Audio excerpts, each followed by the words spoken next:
That's right, everybody. It's another live football episode of Tap Outs and Touchdowns. It's your guy, Bully Rye. And before we start the show, because I know you're seeing a new face on the screen, but before we start the show, I want to take a second and thank everybody who came and started following the show today. I put something out on Facebook asking my friends to share the podcast with their friends, and I more than doubled in size. I am upwards. I am over the 500 mark of followers. So I want to thank all of my new followers that came in and started following the show today. We are actually a couple minutes early, so that's probably why people haven't started rolling in quite yet. But if you are watching the show live, whether it's facebook.com/tapouts and touchdowns, the YouTube channel at Tapouts and Touchdowns, or X at Tapouts and TDs. Make sure you leave comments in the thread, and you can be a part of the conversation. And without further ado, as you can tell, that is not Banker Bill sitting to my proverbial left tonight. I guess it's right on the screen. I'm not sure. Banker Bill is on a boat once again, taking a little anniversary trip with the wife. So I'm sure he'll be back nice and non-rested after his full week of rest, or however long he's going to be gone. So I've decided to ask my co-host of the Cat Cave, my Carolina Panthers podcast, hosted over on the Keep Pounding Podcast Network and the Tobacco Road Sports Radio's YouTube channel. Shannon Smith will be joining us to talk football tonight. Shannon, what's going on, bud? Man, let me tell you, I've been looking forward to this show. I've watched it for the past few weeks. You guys have done some good stuff. Now, let's hope that I do just as good a job as Banker Bill. Hopefully he's enjoying his anniversary trip. But hopefully I do just as good as he does. Listen, it doesn't take much to do better than Banker Bill, okay? I'm kidding. Ooh. I'm kidding. Listen, Bill gives me the business every week on this show. Oh, I know. So, and I believe he's actually watching it tonight. He's given over a like on Facebook. So, Bill, if you're watching, come in, get involved in the comments like we like to do with the rest of the audience. Yeah. But without further ado, once again, if you come in and watch the live show, leave a comment, questions, anything you want us to talk about, leave a comment wherever it is that you're watching, and we'll read your comments on the show, and you can be a part of the conversation. So without further ado, let's get into some college football talk. College football week 11 has come and gone, and there is a new number one atop of the college football playoff, and they are the Georgia Bulldogs after a shellacking of previously ninth-ranked Ole Miss. Georgia jumps atop the leaderboard of the college football playoff rankings. A couple other moves inside the top 10. Missouri moves into the top 10 at 9, and Louisville jumps in at 10. Shannon, what are your thoughts on the college football playoff top 10? Did the committee get it right moving Georgia into the top spot? I think so. I mean, I really feel like Georgia's in a league of their own. I really see them, getting the repeat this year. And that's hard for me to say, but I really think that they can repeat this year. So good move, I got to say. But how about Mizzou? Missouri, man. How about Mizzou?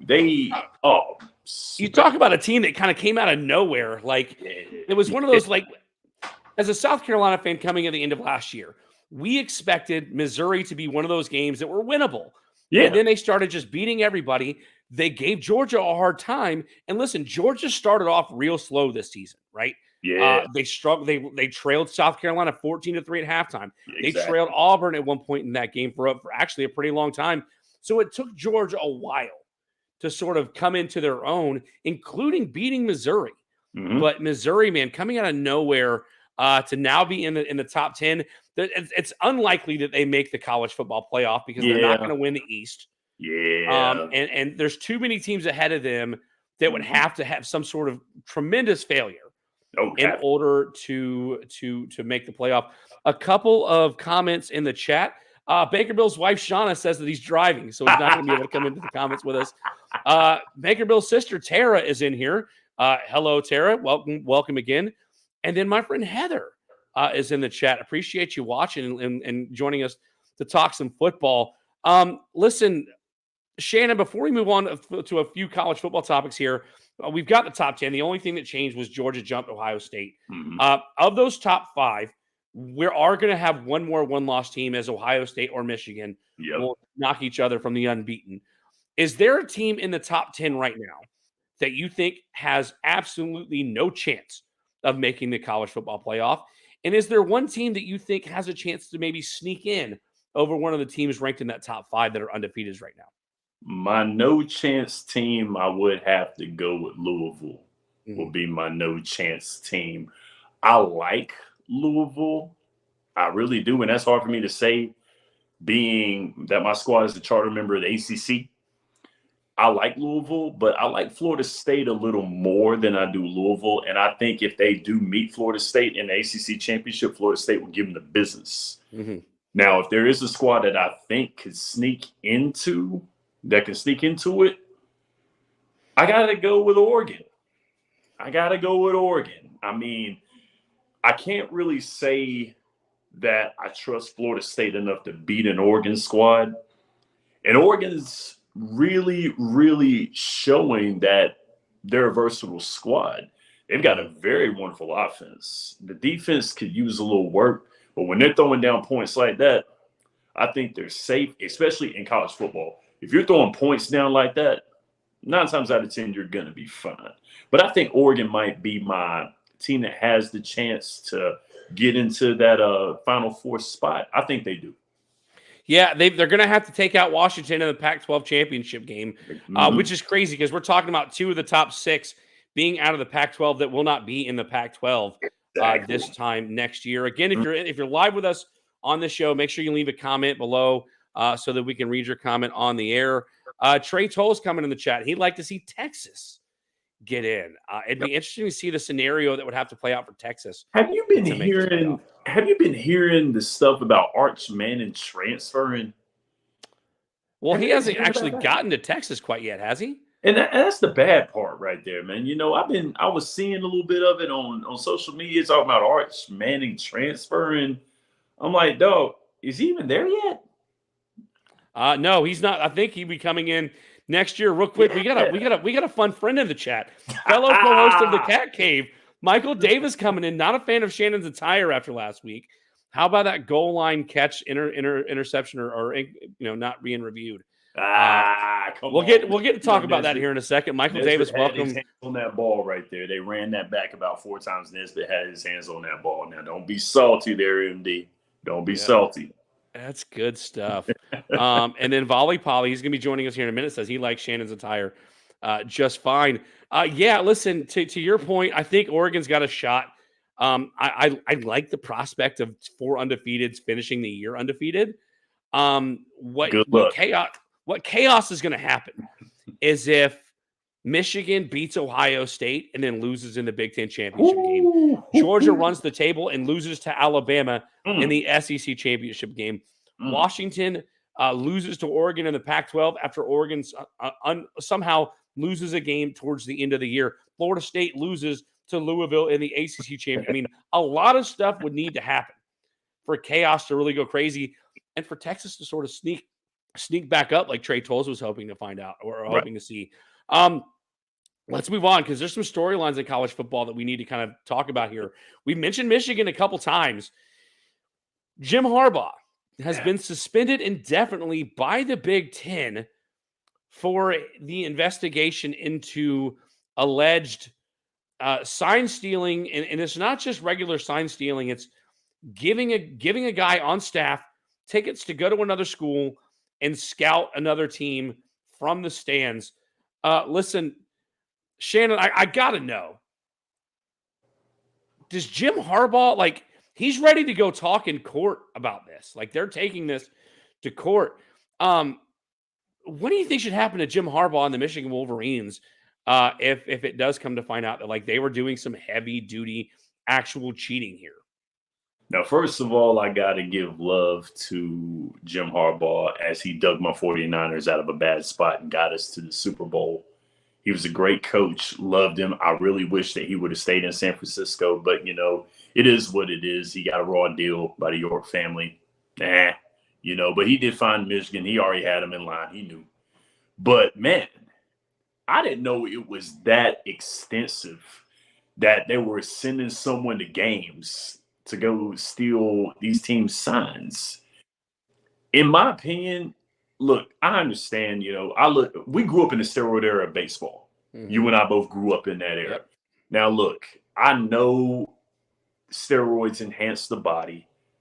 We both know that. Everybody knows that. But steroids don't come with a hitting tutorial in them when you take them. Mhm. So the thing about it is that players dictate what happens on the field. We all know that. But if you give them a heads up beforehand, you might have the odds go in your favor. If you know what the other team is going to throw at you, the odds are probably going to be in your favor a little more. Now, Jim Harbaugh's ready to go and testify. He's ready to say, hey, I got me a lawyer. Let's lawyer up. I mean, if my man is wanting to do that, he might have an argument on his hands. Let's hope he doesn't do a Rafi Palmeiro. I never took steroids, and then they found out that he done it. Let's just hope that won't happen. I mean, listen, sign stealing happens, right? Yes. Like everybody's looking for a competitive advantage. Absolutely. I think the way they went about it was clearly against NCAA rules. Has to be. But I mean, listen, Miami was hiring like hookers on boats, and they never got in trouble for it. Unfortunately, North Carolina was making up fake classes, and they never got in trouble for it. Go on. So, I mean, there's plenty of teams. The only person apparently that is allowed to get like actual punishment handed down is Reggie Bush. Give that man back his Heisman Trophy. Man, but, even though I'm not a fan of USC, I wasn't a fan of Reggie Bush going into the league the way that he was. That's some bull, man. Yep. If O.J. Simpson can keep his Heisman Trophy, let that man have his dang trophy. Man, come on, man. There. Yes, you went there. It had to be done, Ryan. It had to be done. Listen, if you're in the live stream, make sure you leave a comment. We can read it live on the air. We're gonna get some fantasy football talk later in the show. Michael Davis coming back. Big Ten is jealous of Harbaugh's success. Let him on the sidelines win the Natty and stick it to him. I'm loving Michael Davis in the chat tonight. Let's move on to the next. We're not going to spend a lot of time on it. Oklahoma State shocked Oklahoma and essentially knocked Oklahoma out of the college football playoff last week, only to follow it up by a 45-3 drubbing by UCF. Ooh. Shannon, thoughts? Shout out! I don't know how to present that other than like, what did Oklahoma just completely like leave everything for the Oklahoma game and just forget to show up to UCF? Were they hungover? I think they did. I really think they did. Shout out to RJ Harvey. 206 yards and 3 touchdowns on the ground and a 92-yarder that circulated ESPN for one whole weekend. That was a beautiful run. John Plumlee, 299 yards, 3 touchdowns. Kobe Hudson, 75-yard touchdown catch. Alan Bowman, 3 picks, 3 interceptions.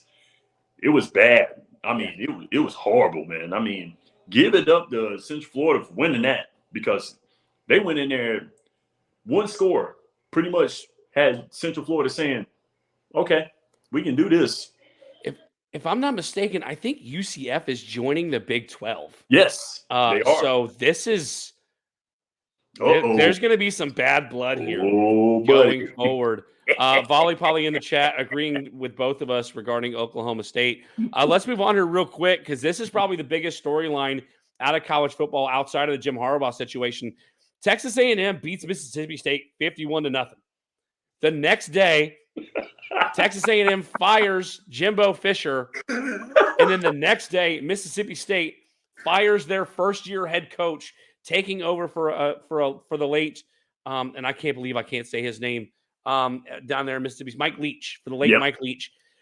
I have never seen a team win by 41 and fire their coach. Fire the head coach the next day, and the dude is going to make $26,000 a day for the next 6 years to not coach for Texas A&M. I mean, I know that the Texas money is deep. Yes. But $76 million deep? Come on, man. I mean, does Jimbo Fisher coach football ever again? No, he shouldn't. To be honest with you, if that's what happens right there, you know what? Forfeit the game. Go to ESPN. Go to ESPN. Be an analyst. Just forfeit the game right there, man. And the bad part about it is they were 500. They were 500 squad. And I mean, okay, I think they probably might be feeling a little some type of way after Jimbo and them lost to Appalachian State last year. They might be feeling some type of way about that. Shout out to ASU. I got good folk and family there, and that's MD's alma mater. On top of that too, but man, they won, and you get fired. I mean, I got a buddy, big Florida State fan, my boy Frank. Despised Jimbo for leaving Florida State for Texas A&M. I asked his thoughts on it. He said he deserved it. Yeah, real quick, a couple comments. Volly Pauly, Jimbo pulls a Dan Mullen. I don't listen. I mean, they're talking about Dan Mullen being a candidate to go back to Mississippi State. So who knows there? I would go. And then Pedro Guillen back in the chat. Happy to see Jimbo leave. Didn't like how Coach Norvell's name came up in the replacement talk. Be big mad and feel some type of way towards Texas A&M. No. And then Aaron Thompson, former guest of the show, 3-time guest picker, wants to know what I'm sipping on. Ooh. It's water, man. I'm still trying to keep my voice from being sick 2 weeks ago. Real quick, because we got a lot still to get to. I wanted to bring this up because you were going to be on the show. North Carolina holds off Duke in double overtime, prevents the 2-point conversion, and the Tar Heels get a big win over Duke. I know you're really happy about this, Shannon, so I'll give you the floor here. Man, I'm going to tell you what. Okay, first of all, for everyone out there, a Duke fan gave birth to me 37 years ago. Tried to convert me. It didn't work. I had uncles that were big Carolina fans. Now, my mom and I'm going to tell you what. It was basketball. Of course, it was basketball. We're big basketball people in my house. I love football. Mom loves football. But Carolina and Duke is synonymous with basketball. Yeah, I know. It went to the point where Mom and I used to watch both games together. Then it turned into one, and now it turned into none. We can't do it. We're combustible elements. We cannot do it. This whole week, my mom got in my ear and said, Riley Leonard's going to take the Liberty Bell from you. It's going to happen. It's finally going to happen. Mom went to bed. In the fourth quarter. Got up. I talked a lot of junk. Boy, I chirped it hard. And another thing, my good friend, who actually was my 7th grade teacher, Mr. Dillinger, who I eat with every other Monday. He's got to buy shots because he's a big Duke fan. He says whoever gets the winner, buy shots next Monday. Guess what, man? Somebody's going to get accidentally drunk on Monday. Real quick, Pedro coming back in the chat. Hell of a game. If you're watching the show live, leave a comment wherever you're watching, Facebook, Twitter, or YouTube, and we'll read them on the air. Join the conversation. Aaron wants to give you a compliment. 37, you don't look like day over 25. Man. Hey, good stuff. I appreciate that, man, for real. But I wear my age well. If you saw me, you can see the gray in the beard, but I appreciate you, man, for real. I do. Very, very creative lighting. We got some more viewers in. Make sure if you're watching the show live, leave a comment and join the conversation for this live show. Let's talk NFL Week 10. Some storylines to sort of follow here.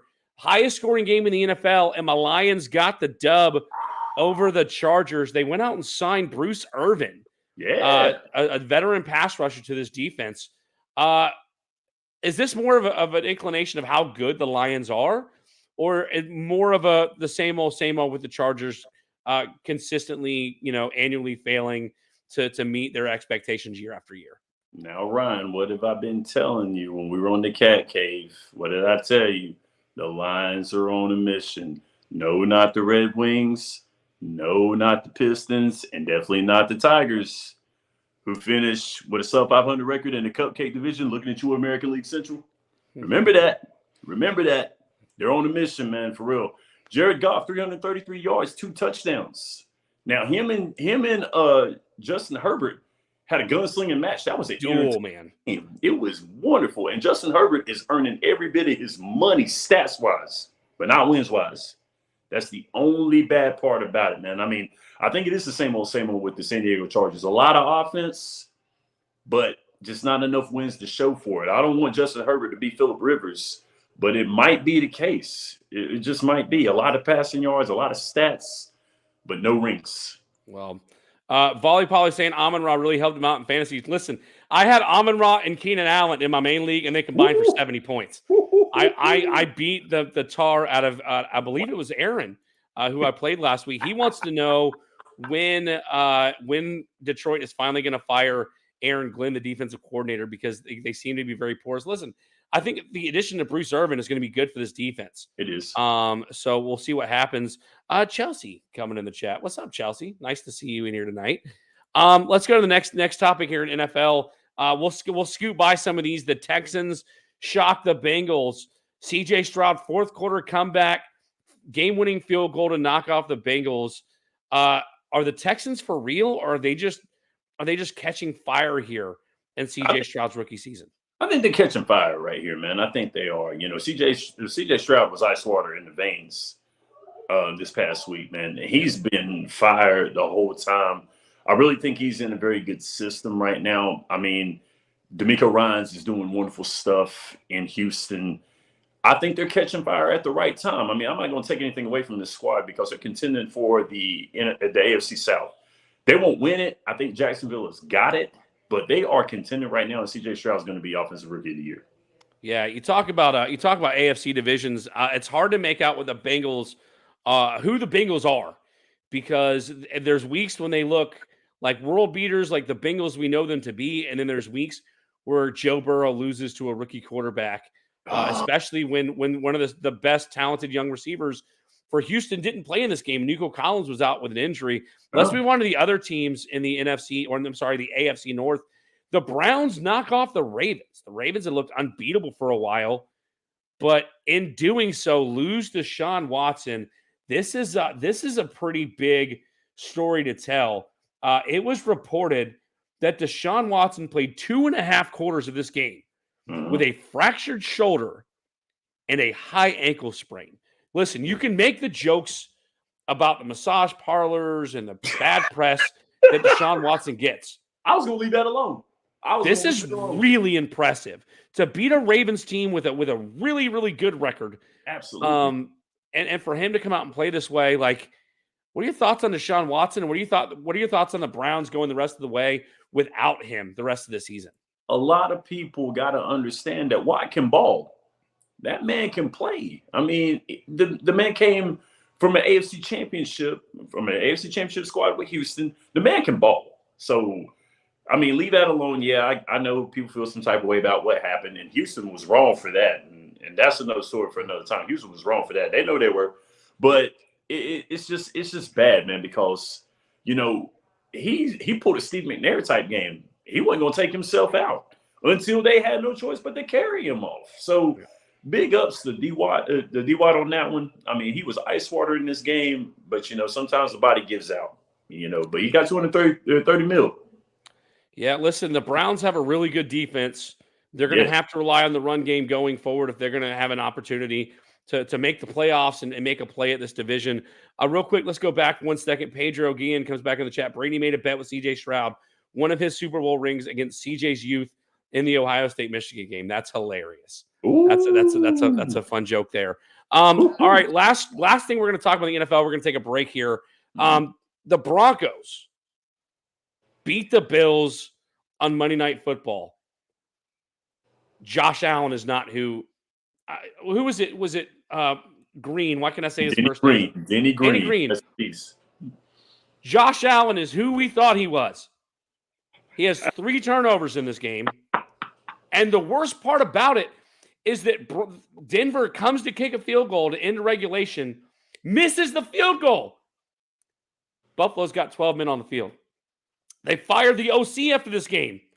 I hope he was the one responsible for counting guys on the sideline on the field. Because I know Josh Allen is not the Josh Allen everybody thought he was. But what a bad loss for the Buffalo Bills. Pedro comes in the chat. Denver was so quick with the field goal formation. Listen, I got to give him credit. They did it twice in this game, except for he missed the first one. And then Volly Pauly, Baker Bill has proven right about Josh Allen. Yeah. I'm sure he's going to love hearing more about how he's being right. Real quick, give me your top 2 AFC teams and your top 2 NFC teams through week 10 in the NFL. Okay, I got in the AFC, I got Baltimore. And then unfortunately, I don't like the pick, but I was wavering between them and Miami, but I got to go with Kansas City still. As long as Patrick Mahomes is upright walking, Kansas City is still contending. And then the NFC, of course, I got the Philadelphia Eagles. And you're going to love this, Ryan, because I picked them over my squad, the 49ers, but the Detroit Lions are the number 2 in the NFC. Until my guys can prove it, until my guys can put it together, Detroit's got the second spot in the NFC.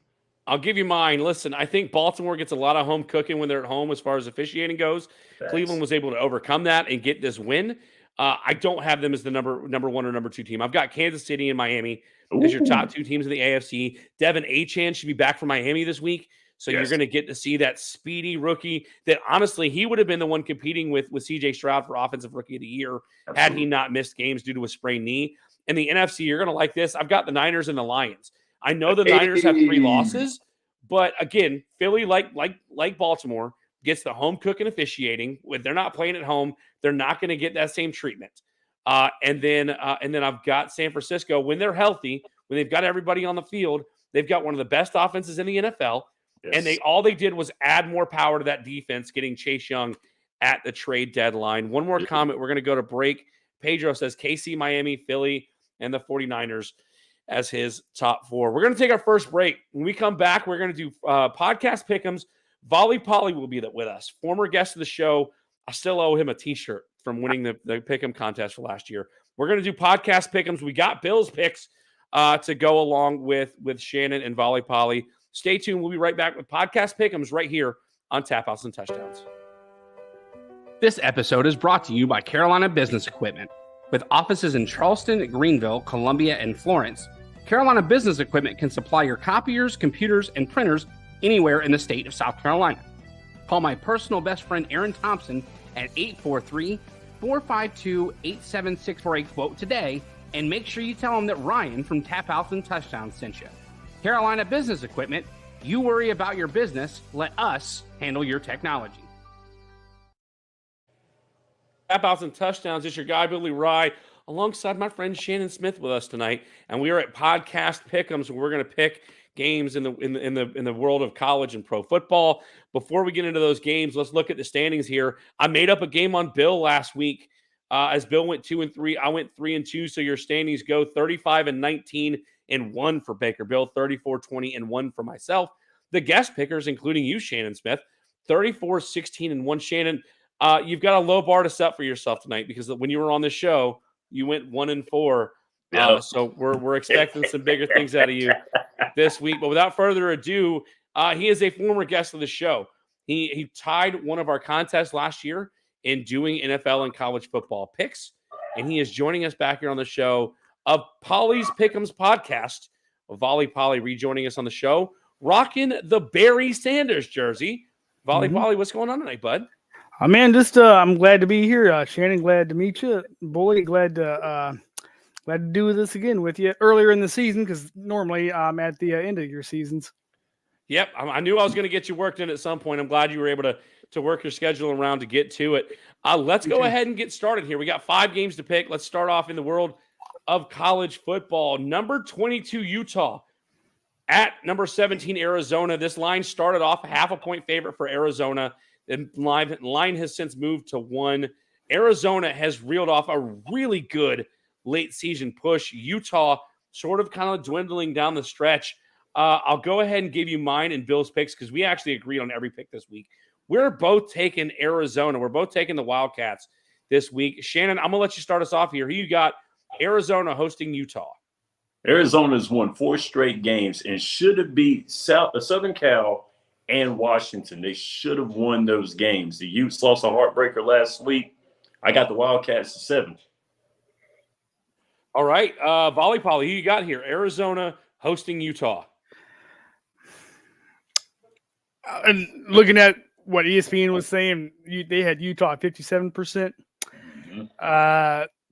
Points per game, Utah's only scoring 25 points a game. Arizona's scoring 31. Now, the turnover is more in Utah's favor. They're +6. Arizona is -4. Just on that alone, I'm going to go against the grain. I'm going to give Utah I'm going to give Utah in a close one. All right. Volly Pauly, the only one taking Utah this week. I like that pick, honestly. Let's see. We got another chat. Aaron Thompson coming in. Arizona wins by a touchdown or more. He also wanted to go back and say when Debo plays, the Niners are scary. Let's go back here. The next college game, a big showdown in the Pac-12. Oregon State, the number 11 team in the college football playoff rankings, a 2.5-point favorite against the number 5 Washington Huskies. Pauly, I'm going to let you start us off here. You got here the number 5 team in the country, a road underdog against Pac-12 foe Oregon State. I can see why Oregon State would be favored. Going back to the turnovers, they're plus 10. Washington's minus 2. If you get a lot of takeaways, you're probably going to put yourself in position to win a lot of games. Washington's outscoring them a little bit points per game. Penix Jr.'s got a better completion percentage. I'm probably going to go with Washington on this one, slim margin. All right, Shannon, I'll go ahead and let you know. Both Bill and I have taken Washington as well. So, Shannon, what say you? Washington, a road dog at Oregon State. I would love to lead course of you guys and say not so fast, my friend, but I really can't. Washington finds their way out of almost every single scenario of losing a game that I've seen in any school in college football. I got to go with Washington, but I think this time Washington gets it decisively. They go 2 touchdowns. They win by 2 touchdowns. I'm digging it. Yeah, I'm right there with you. I think Washington playing tight games hasn't gotten the respect that they deserve. Mm-hmm. So I like Washington big here too. Let's go over to the NFL. We got some fun divisional games this weekend. Starting off on Thursday Night Football, the Bengals at the Ravens. The Ravens a 3.5-point favorite at home. I mentioned it earlier. The Ravens get some of the biggest calls when they play home games. Real quick, Aaron wants to make sure everybody knows Washington and whatever the over is. He's expecting a high-scoring game in that game.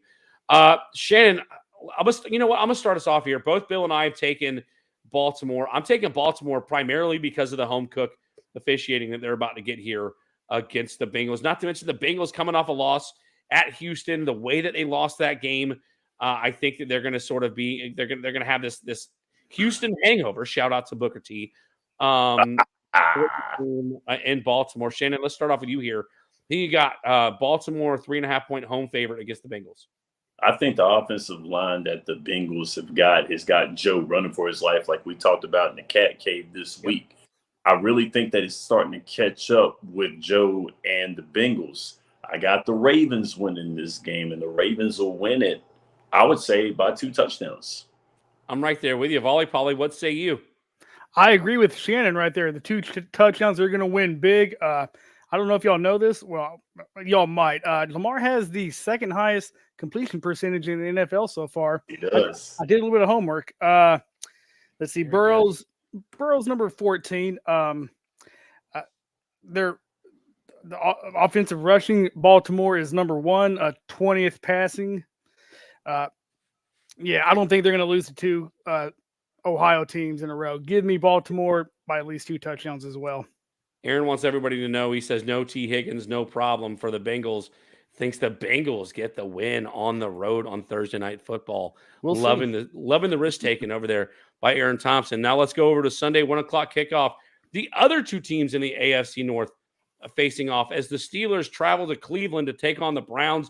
This game started off, if I'm not mistaken, a 3.5-point favorite game for Cleveland. Now that it's been announced that Deshaun Watson is out for the rest of the season, this game has gone down to a mere single point. You might as well call it a pick'em. Pauly, I'm going to let you start us off here. Here you got Steelers at Browns Sunday at 1 o'clock. I was rolling with I'm still going to roll with Cleveland, even with P.J. Walker. He's not going to be the quarterback either. It's going to be Dorian Thompson. Yep, that's it. Dorian Thompson's going to be the starter in Cleveland. And then pulling up some stats and doing some research. Total yards per game, Pittsburgh, they're ranked 28th. Total defense yards per game given up, same 28. That's not a recipe for success. Kenny Pickett, I think he's probably better than Dorian, but I'm going to give Cleveland at least a field goal. Yeah, listen, I think Cleveland's defense is enough to stymie Kenny Pickett and the Steelers offense. The Steelers somehow have a winning record like they do every single year under Mike Tomlin. But both Bill and I have the Browns getting this game. Shannon, what say you? Steelers on the road here at divisional foe Cleveland.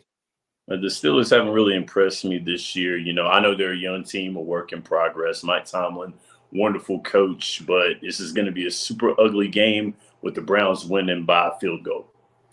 Man, there is no separation outside of Volly Pauly taking Utah in these games. Let's go over to Monday Night Football to book in the weekend of football here. The Philadelphia Eagles going on the road, taking on the Kansas City Chiefs off of a bye week. The Chiefs are a 3-point home favorite. I'm going to go ahead and start us off here because Bill and I both have the Chiefs covering the spread. Again, Philadelphia is not going to get the same calls at home. Kansas City will more than likely get a lot of home cooking. Coming off a bye week, Travis Kelce banged up early in the year. He's had a chance to get healthy again. They've got some time to work back in McCole Hardman into this offense, along with Rashee Rice sort of coming into his own here for this Chiefs offense. Listen, it's not the Chiefs offense that is winning games for Kansas City this year. It is their defense, a sneaky good defense, which is why I'm taking Kansas City to get a win over the Eagles by more than 3 on Monday Night Football. Shannon, what say you here? Eagles at Chiefs. Chiefs a 3-point home favorite. Before I pick, I want to give 2 apologies right here. I want to apologize to the Miami Dolphins because I mispronounced their quarterback the last time I was on Tap Outs and Touchdowns. I know his name. Sorry about that. And number 2, I want to apologize to Jalen Hurts for saying that he had the ghost of Tua Tagovailoa in the back of his mind. This time around, he does not have that ghost, and he's going to get Kansas City. They're going to get Kansas City at home, and Philadelphia is going to win it by 3 touchdowns, I believe. You think Philly wins this game at Kansas City by 3 touchdowns? I think they're going to win it. But here's the thing. I don't want Philadelphia to win this game, but I've slept on Jalen Hurts too daggum long. I need to stop it. He's shown my guys what he can do. He's shown Tua what he can do. I think Jalen Hurts is for real. And plus, I want another guy kind of like Randall Cunningham when I was a kid. That was my favorite quarterback growing up. I think Jalen Hurts is the heir apparent. All right, Volly Pauly, he got here. Eagles on the road at the Chiefs.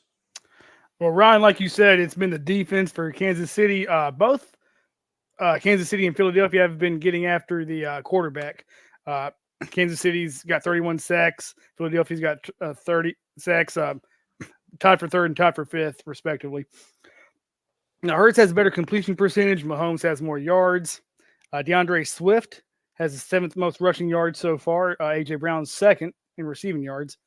Isaiah Pacheco, he's 15th, and Kelsey's ranked 23rd. I know Arrowhead's tough to play in, but Philadelphia didn't their fans boo Santa Claus at one point? Yes, they did. They booed Santa Claus. Oh yeah. With that being said, I don't think Philadelphia is gonna beat them by 2 or 3 touchdowns, like you said, Shannon. I think it'll be a little bit closer than that. I'd say probably 5 or less that Philadelphia is going to win. So you're taking the Eagles as well. Yeah. All right. So there's a little bit of separation here. You guys taking the Eagles and Banker Bill and myself taking the Chiefs. That's Podcast Pickems. Volly Pauly, before we let you go, is there anything you want to plug? Anybody you want to shout out here before we say goodbye to you for the evening? I just want to plug in my Pauly's probables, part of Pauly's Pickems over on the Facebook page. How Ryan does his buys and sells, where he picks a quarterback, running back, wide receiver, and a tight end to buy, and then a tight end all the same to sell. I just have quarterback, running back, wide receiver, tight end, defense, and kicker. So I saw his idea, admittedly so, but I don't go looking for the matchups and do the low hanging fruit, as Bill says you do, Ryan. I just what I do is I pick a team and a position. If they're not on bye, I'll see who that starter is, quarterback, wide receiver, whoever, and then I'll roll with it. And I'm actually doing pretty good compared to last year. I was dumpster fire ass juice last year, so I'm over 500 so far. So if you want to, and y'all are more than welcome to come over and do Pauly's Pickems, Pauly's Probables, whatever, over there on Facebook. Yeah. Listen, imitation is the greatest form of flattery. So Yes, I appreciate me influencing you and inspiring you to go and do podcast your Pauly's Pickems and your Pauly's Probables. Volly Pauly, we will have you on the show again. Thank you for letting me off the hook for the time being with a T-shirt. I'm sure we will get you there at one point. And with that, we say goodbye to you. Thanks for being here, man. Appreciate it. Later, guys. Have a good evening. Yeah, man. You too, bud. And that's Volly Pauly from the Pauly's Pickems podcast. Real quick, before I take our final break, Aaron wanted to make a couple more comments. Between the Steelers and the Browns, both teams are over-cheering. Take the under. He doesn't care who wins. He also thinks Jalen Hurts will play conservative with injuries. Got the Chiefs by a touchdown, and he wants to make it a point. Tug by Loa. He wanted to make sure it was one time, man.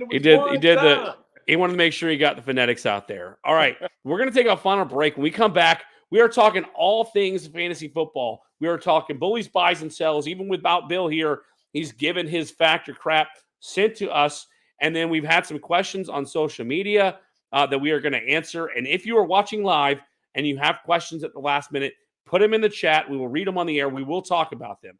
So stay tuned. We are talking all things fantasy football for the next 20 minutes when we come back right here on Tap Outs and Touchdowns. Established in 2008, One Stop Repairs in North Charleston, South Carolina, is your one-stop shop for all of your electronic repair needs. Specializing in cell phones, tablets, computers, laptops, and game consoles, One Stop Repairs offers reputable and quality service with the quickest turnaround time and the most competitive prices in the Low Country. You can find them on Google with an exceptional 4.9 star rating or on Facebook by searching for One Stop Repairs. Call for a quote today at 843-343-6310. That's the number one, One Stop Repairs. We are back with Tap Outs and Touchdowns. It's your guy, Bully Rye, along with Shannon Smith this week. Volly Pauly wants to thank us for having him. Glad that you got to be here to make picks with us. Now, we are here to talk all things fantasy football for the next 20 minutes or so of the show. If you're watching live, make sure you leave those questions in with us in the chat so we can talk about them live on the air. Without further ado, Shannon, I'm sure you've seen the show, so you know how it works. Bullies, buys, and sells, in fact, or crap.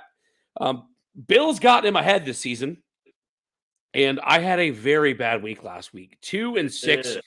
It wasn't my best week, but it also wasn't my worst week this season. Okay. Listen, Brock Purdy and Montgomery had bigger games than I expected them to. Yeah. Okay. Brock Purdy. I started him this week over with Mahomes on the bye. Yep. So. Listen, I started him too. Like, I had no choice. Tua was on a bye. I started Jared Goff in one league over Brock Purdy. It only cost me about 5 points. I still won that game. Yeah. And in my other league, Purdy's my only quarterback. I started Will Levis the week when Brock Purdy was on a bye. And, man, I looked really good. I went 3-0 in fantasy football last week. Hey. So let's get right into it here. Bullies, buys, and sells. We're going to start off with bullies, buys, and sells here for week 11. And we're going to start off at quarterback. And we're going to go with quarterback Josh Dobbs of the Minnesota Vikings, projected 22.4 points. Here's my notes on Josh Dobbs. What a season this guy is having.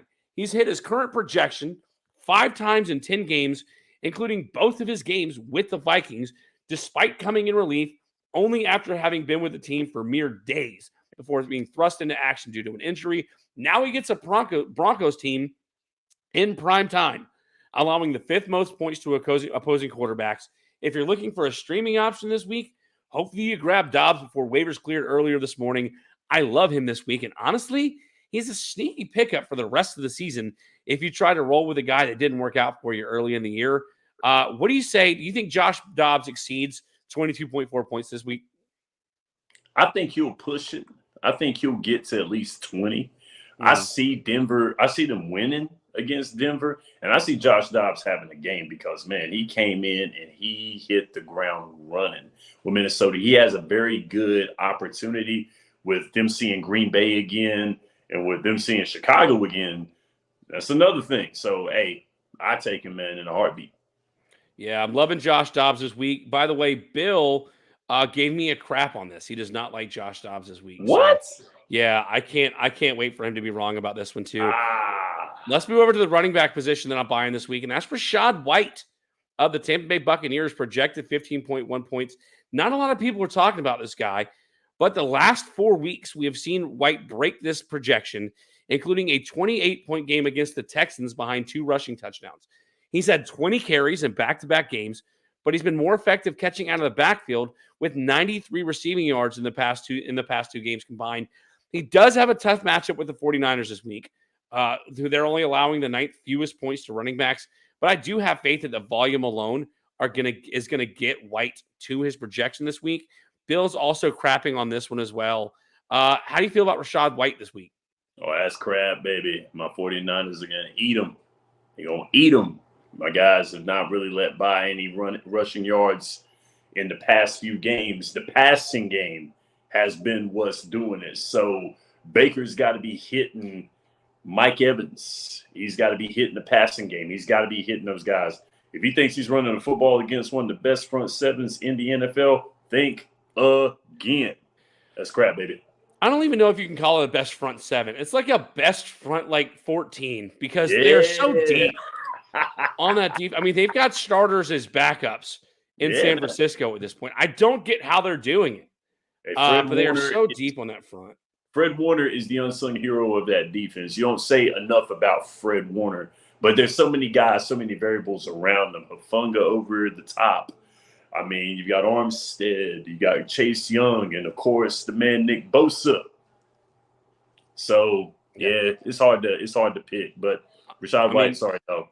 You got a former Gamecock on that defensive line in Cleveland Farrell. You got a former Gamecock in Javon Kinlaw. I mean, you're stacked at defensive line. Listen, this one might bite me this week, but I think the volume is there where he's even involved in the passing game. He's made the most of his pass catching ability. I think he had 2 catches for 45 yards and a touchdown in one of the last 2 games. So like I said, I like Rachaad White this week. Especially if you've got a guy like Jonathan Taylor on a bye or something like that. Absolutely. So let's move over to wide receiver. And this comes with a disclaimer. I started off with Amari Cooper as my wide receiver bye this week until I found out the news that Deshaun Watson will be missing the rest of the season. So I changed my pick because it's my show and I get to do what I want to do.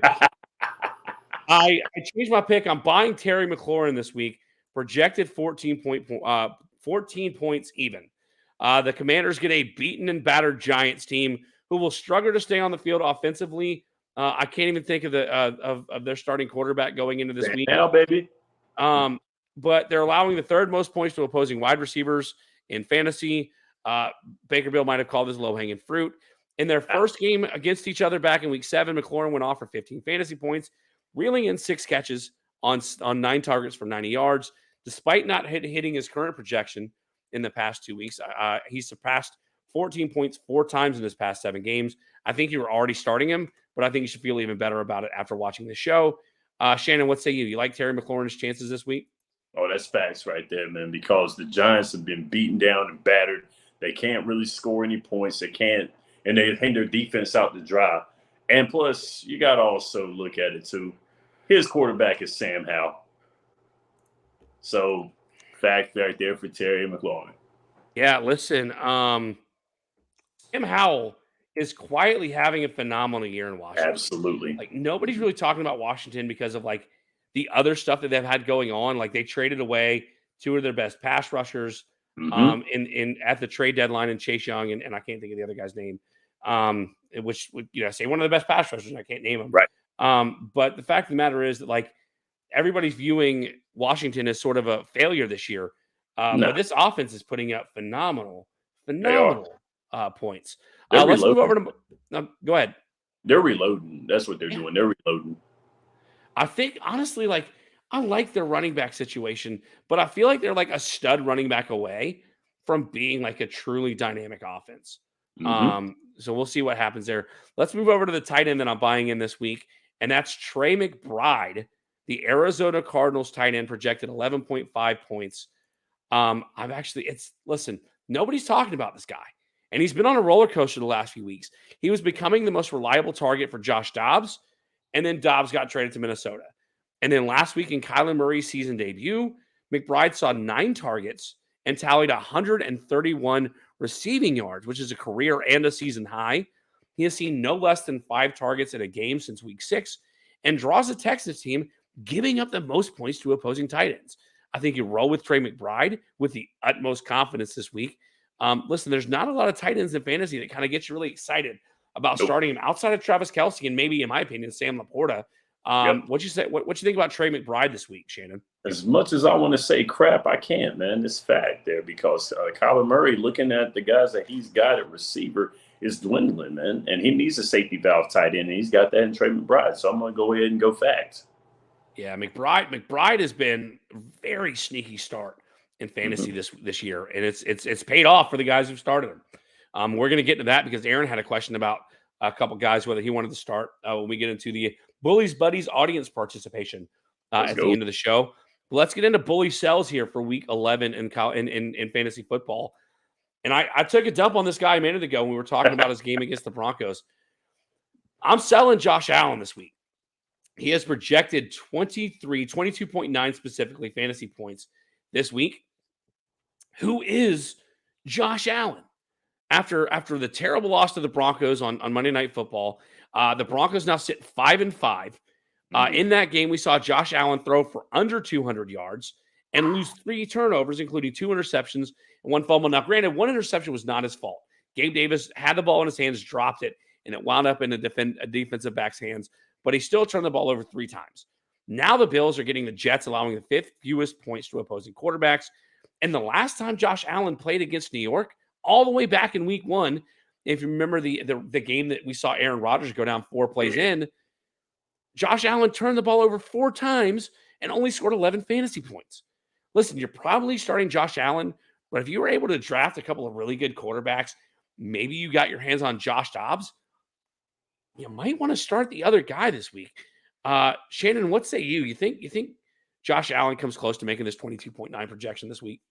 Absolute big facts right there, man. You know, that dude, you got to sell him, man. I mean, and the reason why I'm saying sell him is because I got Stephon Diggs on my squad, and he's been ate up basically. Now, I will say this. When it's come time, he's hit Diggs for some pretty good plays, and he's a PPR nightmare. One of the best PPR receivers out there, but Josh Allen, we never talk about all the interceptions Josh Allen throws. We will jump on Dak Prescott anytime now, won't we? I mean, I don't know. I don't know. I mean, listen, it's hard to really talk about an overrated quarterback in the NFL right now and not talk about Josh Allen at the top of that Absolutely. list. Yes. I mean, he honestly, he's starting to remind me of Ryan Fitzpatrick. He got a big money contract in Buffalo. It's magic. And 2 years later, he was out in Buffalo. So listen, Banker Bill has been off of this guy the entire season, and everybody else is starting to come around on Josh Allen. I'll tell you a guy who I'm severely disappointed in fantasy this season, and it's not because I have him on any of my rosters, but it's because he was finally given the keys to the castle, and he's run out of gas. He's broken down. He's got a flat tire. He's driven off a bridge. And I don't know where else to go with my running back sell this week in Tony Pollard. 15.2 projected fantasy points this week. You talk about an utter disappointment. He's somehow, here's the crazy thing about it. He's somehow number 21 in scoring amongst fantasy running backs this season. But all of his scoring came back from weeks 1 to 3, and then one game in week 6. He has scored under 10 fantasy points in 5 of his last 6 games, including an easy matchup against the beaten and battered Giants last week, despite getting a ridiculously good matchup with the Panthers this week, allowing the second most points to opposing running backs. I would rather see Ezekiel Elliott back in a Cowboys uniform mucking up this running back room than starting Tony Pollard for the foreseeable future. How do you feel about my thoughts on Tony Pollard this week? Oh, I say that's a fact there, man. I think that Carolina's defense, even though we don't see Carolina winning this game, I think Carolina's defense is going to contain him, and that's going to be something that will be it will be an easy matchup for Carolina when it comes stopping them. They got to stop CeeDee Lamb and all the other receivers that Dallas has got. And Dak Prescott's going to want to fling the ball most of the game. Don't play Tony Pollard this week. Don't do it. Listen, if you're looking, trade deadline should be coming up within the next week. Yes. If there's a chance that you can unload Pollard to maybe a Cowboys fan like Michael Davis, or you can unload somebody looking to get depth. Like, let me get 3 really good starting running backs. Let me get Pollard and I don't know, like a Raheem Mostert and a DeAndre Swift to get an Austin Eckler. Like, do that, because Pollard is not going to be the guy going forward. Pedro coming back in the chat. Dallas losing this game would be something Dallas does. In fairness, I pray they lose this game, man. in fairness, Dallas, Arizona's won 2 games this year, and one of those games was against Dallas. I mean, Pedro, you're not wrong, dude. You're not wrong. Let's go over to my wide receiver sell this week. This one kind of hurts. Adam Thielen of the Carolina Panthers projected 15.1 fantasy points. This guy was on a roll starting the season in a PPR standpoint. But as long as Bryce Young is playing quarterback, as long as this team, if you listen to the Cat Cave this week, you know what I'm talking about. If you haven't listened to the Cat Cave, go to the Keep Pounding Podcast Network and listen to this week's Cat Cave, because we talked a lot about the fact that this team is refusing to have a balanced offensive attack. Absolutely. As long as this team refuses to have a balanced attack, nobody on this offense is going to get going anytime soon. Thielen was the only bright spot on this roster, especially when it comes to fantasy. The only fantasy relevant Panther anyone should have been starting the season. He had a streak of 15+ fantasy points coming from week 2 that came to an end in week 9 against the Colts. And despite seeing 10 targets and getting 6 catches, Thielen only rattled off 10.2 fantasy points last week. Back-to-back games under his current projection, and now the Panthers get a Cowboys defense, allowing the 3rd fewest points to wide receivers. The Panthers will not find the end zone this week, and I'm not sure Thielen breaks double-digit fantasy points. I think you need to bench all Panthers offensive players, bench every Panthers player in general in fantasy until further notice. Shannon, what say you? How you feel about Adam Thielen this week? It's got to be a fact, man. I hate it so much, but you're absolutely correct. He was the only bright spot on that offense, the only consistent offensive player on this offense, and his offense has consistently let him down. So, yeah, go ahead and sit Adam Thielen. Sorry, dog. Yeah, it's unfortunate because, like, even he kind of got frustrated at the effort that they put out last week. Like, you can tell not only the fans, but the players are starting to get frustrated with this team. That's not a good sign. That's not a good sign. But you're right. We're running late. We're running up against it here. So let's kind of rapid fire some of this stuff. I'm selling tight end Evan Ingram, projected 11.3 points this week. Not a lot to talk about here. The Jags. The Jags' opponent allowing the 2nd fewest points to tight ends this season. Ingram yet to find true consistency in fantasy, having only outscored his current projection 4 times out of 10 games. I don't really like them this week, coming off an extremely disappointing loss to your 49ers. Produced the least from a fantasy perspective for the Jags this week will be Evan Ingram. Shannon, you agree with that? Oh, I agree. That's facts, man. He was my tight end in fantasy. I don't even know why in the world I even got him. Yeah. I should mention, outside of Bill crapping on Rachaad White, he's agreed with everything else that I've said.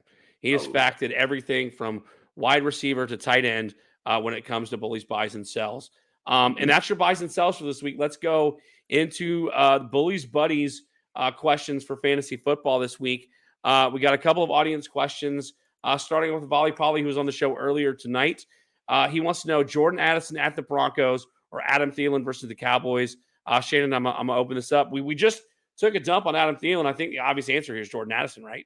Absolutely. Jordan Addison. Go ahead and start him. All right. Let's go to his second question. He wants us to pick 2. Ty Chandler, the running back from Minnesota, at the Broncos. Brian Robinson against the Giants, or Gus Edwards versus the Bengals. You got to pick 2 or 3 here. Shannon, what say you?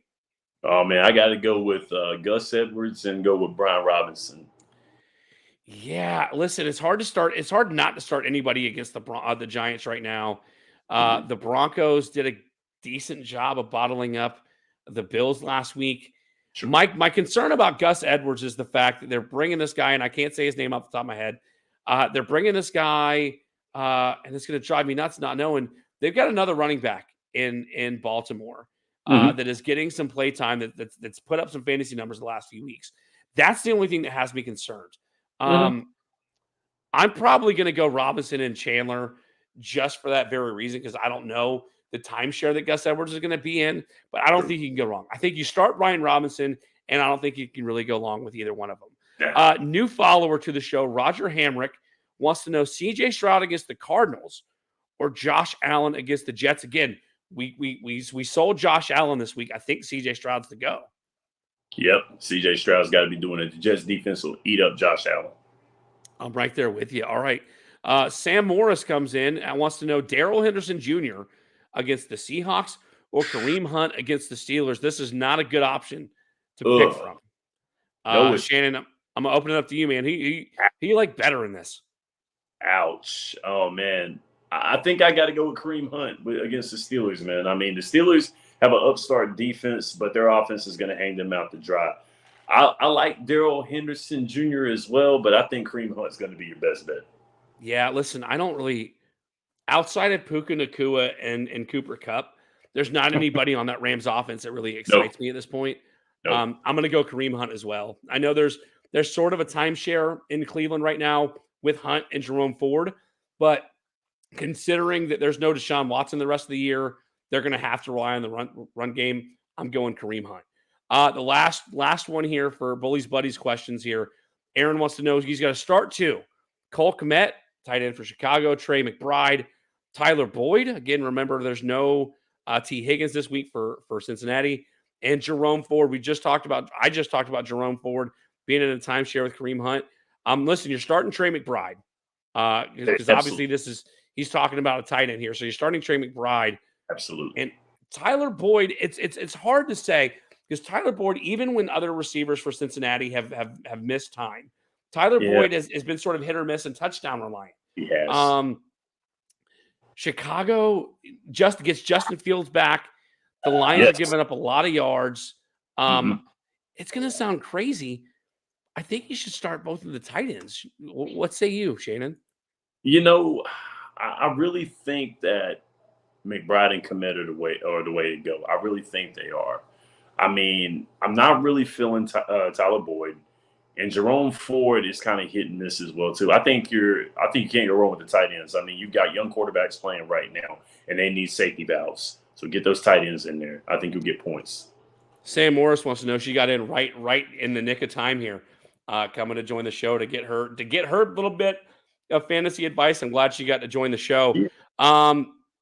That's all we've got for Bully's Buddies questions for fantasy football talk. Listen, this has been a really fun show. A lot of fan interaction, at least early. A lot of people coming in to join the show. Shannon, at the end of our show, we do a Homer's Corner where we get to kind of go and talk about one thing that we'd like to talk about. And when I asked you, you kind of just wanted to say you wanted to give thanks. So we're going to open the floor and let you give us your Homer's Corner this week. Okay, now last spring I was eating dinner with my good friend Mr. Dillinger, who actually was my 7th grade teacher. A lot of history with Mr. D. Love that guy. He's a big sports guy. He taught me history back in 7th grade. We became friends as I grew older. We were eating one day, and a young guy by the name of Michael Davis overheard our conversation about college basketball. He extended his hand to me. He gave me his phone number and said, "I'd love to have you on one of my sports shows. I do a sports podcast. I'd love to have you." I said, "Sure." Well, come to find out, we're wrestling fans as well, too. So he featured me on his Wednesday show, Drop the Mic with Michael Davis. We developed a very good friendship. He opened up his invitation to Out of Pocket, his show on Fridays, which was a live show. I had the most fun doing this. I enjoyed it. Then all of a sudden, he introduced me to guys like Ryan Frick over here. If I can get my it's hard. We still can't get it right. We've been doing this weeks. We still can't get it. He introduced me to Ryan Frick, and we had a great time with our triple threat match for MD's Drop the Mic wrestling podcast. Introduced me to the Cat Cave. We've been doing that for a couple of weeks. I want to tell you, Ryan, from someone who used to commentate his Madden games as a kid to someone who grew up as a big fan of SportsCenter, ESPN, and wanted to be on it one day, I got to thank you. I got to thank Dez. I got to thank Mike Davis. I got to thank Carson Williams. everybody who I've been able to be on shows with for this past year. I've enjoyed every bit of it. I enjoyed Banker Bill having me on Tap Outs and Touchdowns, doing select picks with you guys. I appreciate everything. I had the most fun on this show tonight. Thank you guys for tuning in. Thanks for having me. I know I'm not Banker Bill, but I'm prettier than he is. So anytime you want to go on vacation, Bill, anytime you want to go on vacation, Ryan, give me a call. I will be there in a heartbeat. Thanks, guys. That's amazing, man. Thank you. No, listen, I appreciate all the kind words. It's been fun having you on the Cat Cave, and at some point we are going to get Michael Davis back with us on the Cat Cave. The three of us are going to host that show together. Sam, you did miss some of the good stuff, but you can always go back and watch it on the Facebook page, on the YouTube channel, or wherever it is that you get your podcast, be it Spotify, Google, Apple Podcasts, so on and so forth. It will be posted later tonight. But yeah, Shannon, listen, it's been a pleasure meeting you and having you on the shows, and it's the conversation we've had have been phenomenal. So I'm very, very humbled by the kind words. All right, Sam's going to check out the podcast later on. My Homer's Corner is going to stick with the South Carolina Gamecocks. I mentioned last week that my Lady Gamecocks beat up on Notre Dame over in France, and they followed it up with another top 25 beatdown. Yeah. Back in the United States, which propelled them to where they should be, back as the number one team in the country. And nothing is more dangerous than a Don Staley coach team with a chip on their shoulder. Absolutely. My Lady Gamecocks back number one in the country, and the men's team is quietly 3-0 on the season with a win. You stole a recruit from us. Yeah. Listen, I'll take it, man. I'll take it. We got a win over Virginia Tech a couple, I think about a week and a half ago. We just beat VMI last week. It wasn't a pretty game, but we still get the win. And the men's basketball team projected to be dead last in the SEC. Currently sits 3-0 on the season with a win over an ACC team. So I am pretty excited about that. Ladies and gentlemen, we went a little late this week, but what else is new? We go late every week. We didn't keep you that long. A quick reminder, if you want to find the show, Facebook.com/tapouts and touchdowns. Again, humbled by all the new followers we got today. Almost over 500 followers at this point. We are driving towards 1,000. So tell your friends, share the page, make sure everybody knows about Tap Outs and Touchdowns on Facebook.com/tapouts and touchdowns, on X at Tap Outs and TDs. And you can search for Tap Outs and Touchdowns on YouTube to find all of our content, be it the football shows live on Wednesdays, the wrestling shows. We actually have a brand new wrestling show coming up this Monday. We've already recorded the show, did PJ Steven and I, where we are previewing Survivor Series. We're talking a little New Japan. And we sort of like previewed AEW's Full Gear event that will have already taken place by the time it comes out. Full Gear takes place this weekend, but a brand new wrestling episode coming next Monday to Tap Outs and Touchdowns, as well as the show that Shannon and I host together called The Cat Cave over on the Tobacco Road Sports Radio's YouTube channel or the Keep Pounding Podcast Network, wherever it is that you get your podcast. Thanks to everybody who was a part of the conversation tonight for the likes and loves that we got on Facebook. Roy Stevens, Michael Davis, Shauna Tomer, Derek Pauly, Volly Pauly, a.k.a. Bill Tomer, Kirk Porter, Pedro Guillen, everybody who was in the chat tonight, be it Sam, Trey Tolles, Aaron Thompson, again, Pedro, and a special shout out to Michael Davis, Heather Kirkland Taylor, Tara Tomer. Thanks for everybody who joined the conversation tonight, and spread the good word of Tap Outs and Touchdowns to your friends. And let's continue to grow this show on a weekly basis. For Shannon Smith, we'll see you next week. It's your guy, Bully Rye, and we'll see you next week right here on Tap Outs and Touchdowns.